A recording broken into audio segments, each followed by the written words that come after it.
네, 최근 웨어러블 시장의 대세가 건강 측정 분야라는 뉴스 얼마 전에 저희가 전해드린 바 있는데요. 이 웨어러블 기기를 신체 건강뿐 아니라 정신 건강 측정에도 활용이 된다고 합니다. 국내 연구진이 스트레스를 실시간으로 측정하는 웨어러블 기기를 개발했습니다. 네, 오늘 시간 속으로에서는 카이스트 바이오 및 뇌공학과 조영호 교수와 함께 이 웨어러블 기기와 미래에 대해서 알아보겠습니다. 안녕하십니까? 안녕하십니까? 네. 이번에 스트레스 패치를 개발하셨다고 얘기를 들었는데 어떤 건지 우선 좀 설명을 해주시죠. 예, 사람 피부에 부착해서 사람이 스트레스를 받을 때 나타나는 여러 가지 생리적인 반응을 실시간으로 측정을 해서 정신 건강과 감정 상태를 만드는 반창고 모양의 패치를 이야기합니다. 예. 이게 사람의 스트레스를 실시간으로 측정한다는 게 좀 감이 안 오거든요. 어떤 반응이 일어날 때 사람이 스트레스를 받는구나 알 수 있습니까? 예, 사람이 스트레스를 받으면 피부에서 땀이 나고요. 네. 아하. 땀과 체온이 변하고 맥박수가 변하게 됩니다. 이 세 가지의 생리적인 반응을 우리가 관찰을 해서 스트레스를 받았냐 안 받았냐 이런 걸 저희들이 알 수가 있습니다. 예. 그러면 지금 스튜디오에 직접 패치를 갖고 나오셨는데 한번 직접 보여주시겠어요? 예, 이게 이 패치인데요. 네. 이 패치 내에는 방금 말씀드렸듯이 피부에 부착해서 피부의 온도와 땀과 맥박을 동시에 실시간으로 측정할 수 있게 작게 만들어져 있습니다. 예. 굉장히 작네요. 네. 예. 그래서 뭐 시계로도 만들 수 있고 어떤 형태로 이게 만들어질 예정인가요? 예, 이런 패치 형태로 지금 만들어져 있는데 이건 이제 피부의 기존의 거에 비하면 이 면적이 측정하는 면적이 한 125분의 1로 줄었고요. 그리고 아주 유연한 소재를 사용해서 피부에 잘 부착되도록 이렇게 이제 만들어져 있습니다. 예. 이게 실제로 어떻게 활용되는지 뭐 영상이 준비되어 있다고 하는데 그걸 한번 볼까요? 예. 지금 스트레스가 이제 반복적인 자극이 갔을 때 사람들이 이제 스트레스를 받게 됩니다. 그 과정에서 반복적인 자극이 가해지는 상태에서 땀과 피부의 온도와 예. 맥박을 저렇게 이제 기록을 하게 됩니다. 예, 네, 지금 지금 화면에 화면에 나오고 나오고 있죠? 있는데 그래픽인 것 같습니다. 지금 화면에요. 예, 예. 그래서 저 기록을 생체 신호를 쭉 이렇게 이게 이제 어떤 기록을 파동인가요? 예, 지금 위에는 이제 온도와 체온. 체온과 그 땀은 피부의 전도도를 측정합니다. 아하. 땀이 많이 나면 이제 전도도가 바뀌기 때문에 그리고 심장 박동이 이제 뛰는 그 수와 그 크기를 동시에 저렇게 측정을 하게 됩니다. 네, 저희가 이제 화면을 통해서 이게 어떻게 작동이 되는지 좀 간략하게 미리 한번 살펴봤는데요.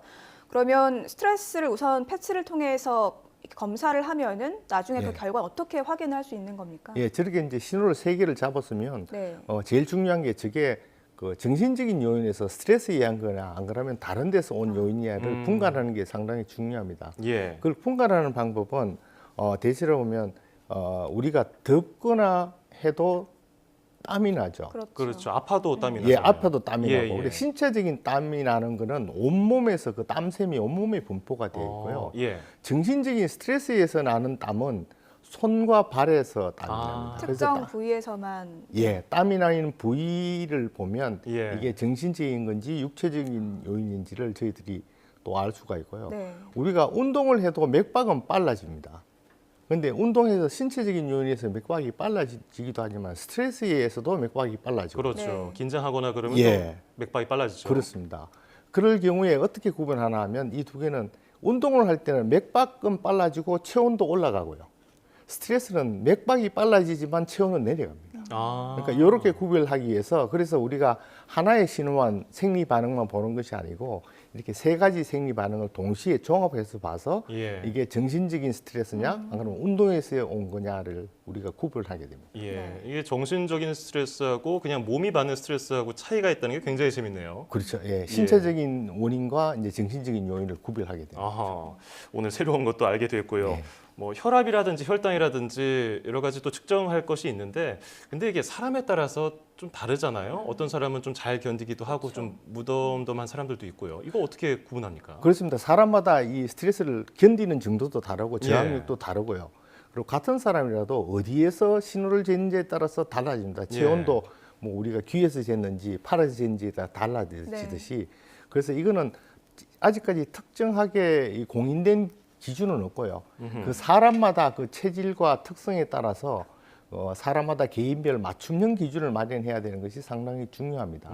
그렇기 위해서는 우리가 측정한 생리 신호들을 하고 이 사람이 실제 느끼는 거를 이제 설문지로 내온 그 값과 서로 비교해서 예. 개인별로 그 기준을 잡아가는 과정이 상당히 중요하고요. 이런 걸 저희들이 이제 피험자 연구라고 합니다. 네. 그래서 반드시 피험자 연구가 있어야 되고 이런 피험자 연구는 저희들이 하는 이런 소절하는 공학자뿐만 아니고 여러 가지 어떤 그 심리 생리학자들 아하. 그리고 수학자 그리고 그 정보를 처리할 전산학자 이렇게 예. 여러 분야 사람들이 같이 협업을 하는 것이 매우 중요합니다. 네, 정말 맞춤형으로 스트레스가 얼마나 있는지를 좀 측정하기 위해서는 좀 향후 연구가 많이 필요할 것 같은데 그런데 또 말씀 듣다 보니까 궁금해지는 게요. 이 패치가 굉장히 작잖아요. 그러면 배터리도 빨리 닳지 않을까 하는 걱정도 생기는데 배터리 문제는 어떨까요? 그렇습니다. 웨어러블에서 가장 중요한 게 또 배터리 문제이고요. 그렇죠.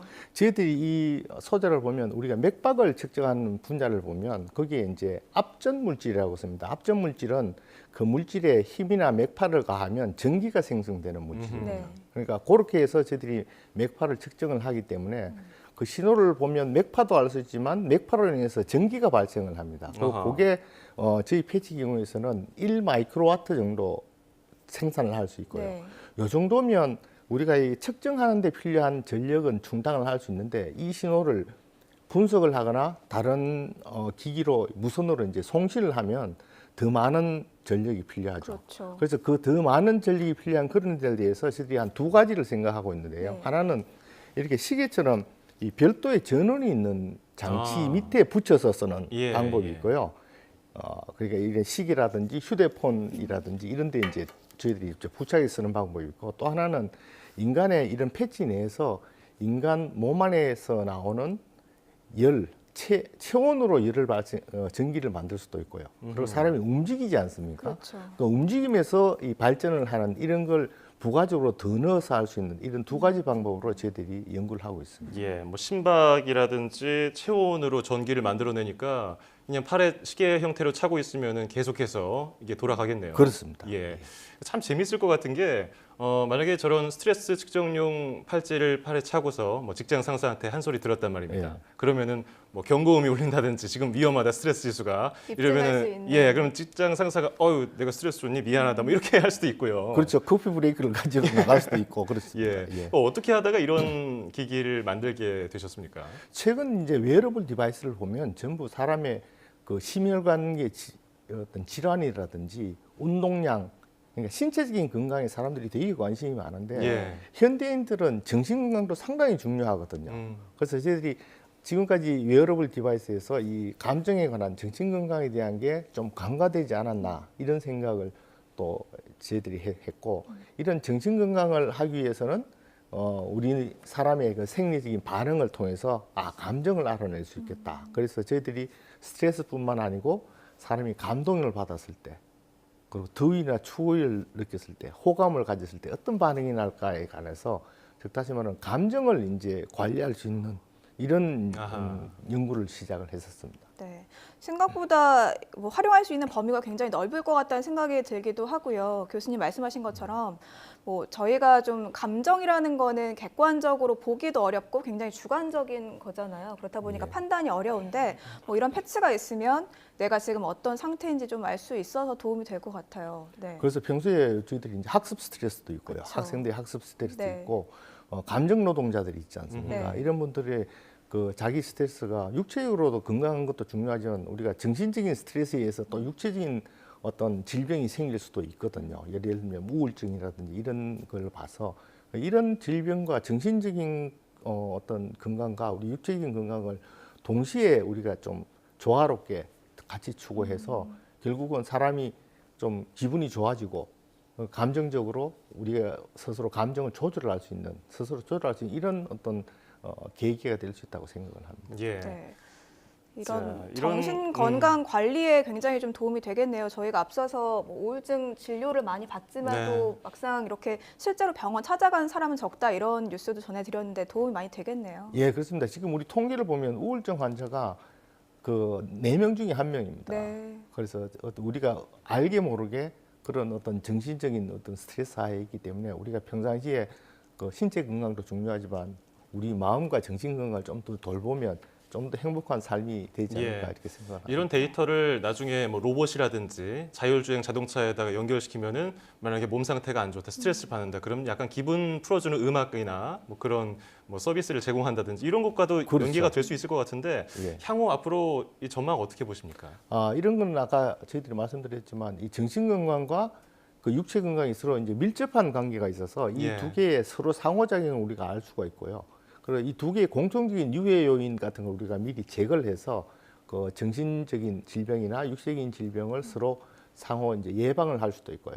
그 치료 과정에서도 우리가 여러 가지 어떤 정신적인 치료를 받을 때 그 여러 가지 치료 방법에 따라서 이 스트레스가 주는지 증가하는지, 그 스트레스의 저항력이 늘어나는지 이런 걸 보면 어느 치료 방법이 가장 이 사람한테 적합한지, 그러니까 치료의 방향을 정하는 데도 사용할 수가 있을 것으로 생각됩니다. 예, 굉장히 흥미롭기도 하고 앞으로 발전이 더 기대되기도 합니다. 자, 오늘 스트레스 측정 패치에 대해서 카이스트 바이오 및 뇌공학과 조영호 교수에게 여러 가지 이야기 들어봤습니다. 오늘 잘 들었습니다. 고맙습니다.